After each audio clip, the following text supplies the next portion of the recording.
Assalamualaikum warahmatullahi wabarakatuh. Halo semuanya, kenalin nama aku Kurniawati dengan NIM 220454, program studi manajemen, dan saya dari kelas RA3 semester 3. Video ini dibuat dan diposting untuk memenuhi syarat penilaian ujian tengah semester atau UTS mata kuliah teori ekonomi dengan dosen pengampu yaitu Bapak Muhammad Teguh Setiadi, SEMM. Semoga video ini bisa bermanfaat bagi yang menonton. Sekian dan terima kasih. Oke, langsung aja kita ke presentasinya. Oke, di sini ada materi pembahasan, yaitu ada ilmu ekonomi dan ruang lingkupnya.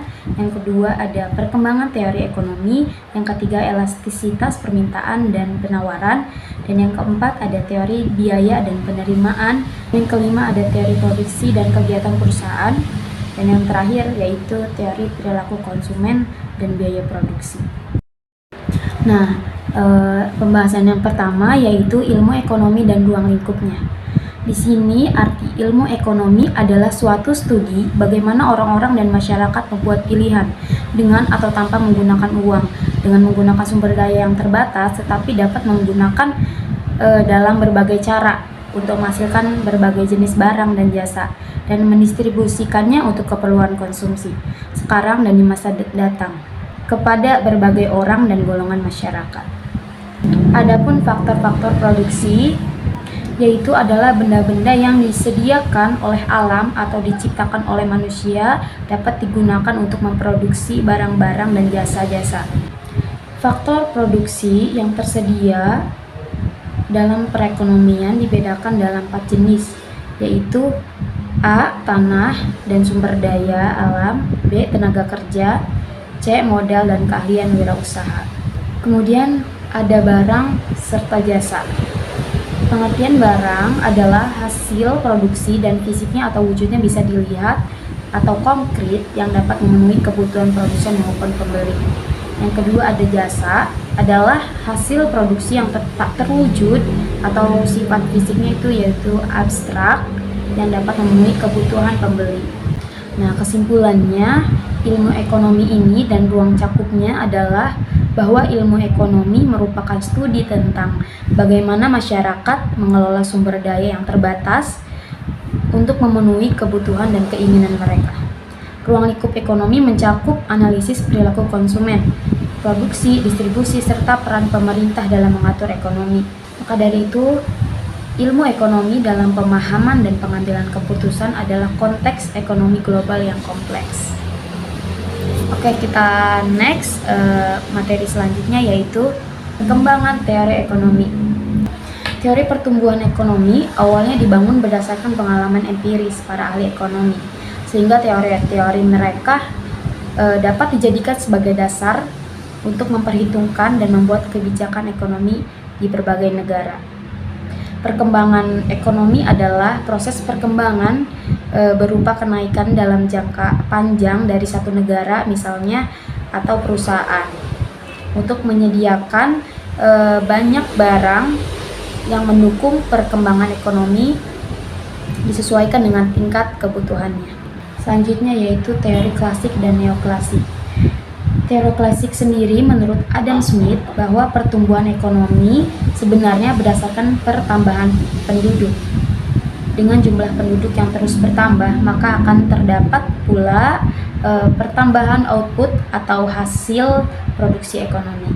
Sedangkan teori neoklasik sendiri menurut Joseph Schumpeter, pertumbuhan ekonomi suatu negara dapat terjadi apabila para pengusaha mengadakan inovasi serta mampu mengadakan kombinasi baru atas investasinya itu atau proses produksinya. Selain itu, teori perkembangan ekonomi dan modern. Teori pertumbuhan ekonomi modern ini baru dikemukakan oleh Walt Whitman Rostow dalam bukunya yang berjudul The Stages of Economic Growth. Ia berpendapat bahwa pertumbuhan ekonomi yang modern dibagi menjadi 5 tahapan, yaitu yang pertama masyarakat tradisional atau the traditional society, yang kedua ada pra lepas landas atau the pre-condition for take-off, Dan yang ketiga ada lepas landas, the take off. Yang keempat, dorongan menuju kedewasaan atau the drive to maturity. Dan yang terakhir yaitu konsumsi tinggi. Kesimpulan dari materi ini adalah indikator penting pertumbuhan ekonomi dalam suatu negara dapat meningkatkan distribusi pendapatan yang baik semakin merata. Pada intinya, perkembangan teori ekonomi yang selalu berubah-ubah itu bisa disebabkan karena ketidakmampuannya memecahkan persoalan ekonomi secara menyeluruh, namun hanya dalam kondisi tempat atau waktu tertentu saja. Oleh karena itu seringkali lahir teori baru yang pendekatannya merupakan pengulangan dari teori atau pemikiran lama. Oke, selanjutnya kita ke materi elastisitas permintaan dan penawaran. Di sini ada dua, yaitu teori permintaan dan penawaran. Teori permintaan sendiri adalah menerangkan tentang ciri hubungan antara jumlah permintaan dan harga. Oleh karena itu, teori tersebut berasumsi bahwa ketika permintaan di pasar naik, maka harga barang pun akan ikut naik. Tetapi jika permintaan turun, maka harga pun ikut turun. Dan teori penawaran, yaitu permintaan adalah keinginan konsumen pembeli suatu barang pada berbagai tingkat harga selama periode waktu tertentu, atau hubungan antara permintaan dan harga menurut Raja Harja 2008. Jadi kesimpulannya yaitu elastisitas harga permintaan itu mengukur seberapa banyak permintaan barang dan jasa atau konsumsi berubah ketika harganya berubah. Sedangkan elastisitas harga penawaran mengukur seberapa banyak penawaran barang dan jasa berubah ketika harga itu berubah. Materi selanjutnya yaitu teori biaya dan penerimaan. Teori biaya adalah suatu cabang ilmu akuntansi yang mempelajari tentang biaya. Teori biaya membahas tentang definisi biaya, klasifikasi biaya, fungsi biaya, dan metode penentuan biaya. Teori biaya merujuk pada konsep-konsep ekonomi yang berkaitan dengan pengeluaran atau biaya yang terlibat dalam proses produksi suatu barang atau penyediaan suatu barang. Adapun komponen-komponen utama dalam pengertian teori biaya. Yang pertama yaitu ada biaya tetap atau fixed cost. Biaya tetap merujuk pada jenis biaya yang tetap dalam jumlah tertentu, tidak bergantung pada volume produksi dan penjualan. Yang kedua yaitu ada biaya variabel atau variable cost. Biaya variabel ini adalah jenis biaya yang berubah-ubah seiring dengan perubahan volume produksi atau penjualan suatu produk atau jasa. Yang ketiga yaitu ada biaya total atau total cost. Biaya total mencakup seluruh biaya yang dikeluarkan oleh suatu entitas dalam memproduksi atau menyediakan produksi atau jasa. Yang keempat yaitu biaya rata-rata atau average cost. Biaya rata-rata adalah rasio antara biaya total suatu produksi atau kegiatan bisnis dengan jumlah unit dan diproduksi atau dijual. Yang terakhir yaitu ada biaya marginal atau marginal cost. Marginal sendiri pada biaya bertambah yang dikeluarkan untuk memproduksi suatu barang, produksi atau jasa tambahan. Jadi bahwa teori biaya dan penerimaan merupakan konsep-konsep dasar dalam ekonomi mikro yang sangat relevan dalam konteks pengelolaan bisnis. Teori biaya membahas elemen-elemen seperti biaya tetap, biaya variabel, dan biaya total, biaya rata-rata, dan biaya marginal, yang semuanya memberikan wawasan tentang aspek keuangan, produksi, dan operasional suatu entitas. Kita udah di materi teori produksi dan kegiatan perusahaan. Perusahaan adalah institusi atau lembaga yang menggunakan atau memanfaatkan dan mengorganisasikan faktor-faktor produksi untuk menghasilkan suatu barang-barang dan jasa. Pada kenyataannya, organisasi atau lembaga yang digolongkan sebagai perusahaan dalam banyak literatur hanya terdiri atas 3 macam, yaitu perusahaan perorangan atau proprietorship. Yang kedua ada kerjasama, usaha atau persekutuan atau partnership. Yang ketiga ada perseroan atau company. Kemudian perusahaan ditinjau dari sudut teori ekonominya. Dalam teori ekonomi, pemisalan terpenting dalam menganalisis kegiatan perusahaan adalah mereka akan melakukan kegiatan memproduksi sama kepada tingkat di mana keuntungan mereka mencapai jumlah yang maksimum. Keuntungan atau kerugian adalah perbedaan hasil penjualan dan biaya produksi.